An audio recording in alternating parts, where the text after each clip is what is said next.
तुमच्याकडे बेहिशेबी पैसा आहे तर तो पांढरा करून घेण्याची सरकारने तुम्हाला आणखी एक संधी दिली आहे।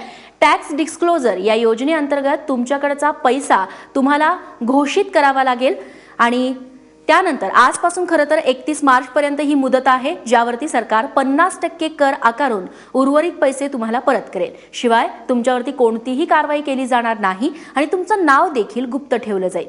मात्र हा पैसा मनी लॉन्ड्रिंगच्या स्वरूपात असेल तर त्यावरती मात्र कारवाई निश्चितपणे होईल, असं सरकारनं स्पष्ट केलंय। 31 मार्च पर्यंत तुम्ही बेहिशेबी रक्कम घोषित न केल्यास अधिकचा दंड आणि कारवाईला देखील तुम्हाला तोंड द्यावं लागणार आहे।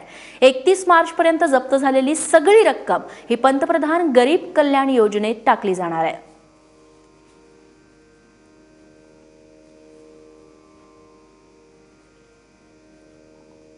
तेव्हा 31 मार्च 2017 पर्यंत सगळी बेहिशेबी मालमत्ता तुम्ही घोषित करू शकता, तुमचं नाव उघड केलं जाणार नाहीये।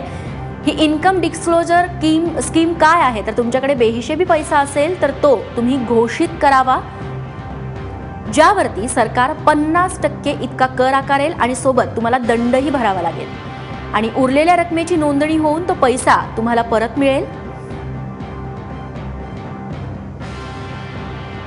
मात्र यासाठीची जी मुदत आहे ती आहे 31 मार्च पर्यंत। उदाहरणार्थ तुमच्याकडे जर बेहिशेबी मालमत्ता असेल, 1 कोटी रुपये तुमच्याकडे असतील बेहिशेबी, तर त्यापैकी 49,90,000 रुपये इतका कर तुम्हाला भरावा लागेल आणि दंड स्वरूपात ते द्यावे लागतील। उर्वरित 50 लाखांपैकी 25 लाखांची FD करावी लागेल। ही FD जी असेल ती 4 वर्षांची असेल आणि त्यावरती कुठल्याही प्रकारचं व्याज तुम्हाला मिळणार नाही, तर उरलेले जे 25 लाख रुपये आहेत ते तुमच्या खात्यात तुम्हाला परत दिले जातील।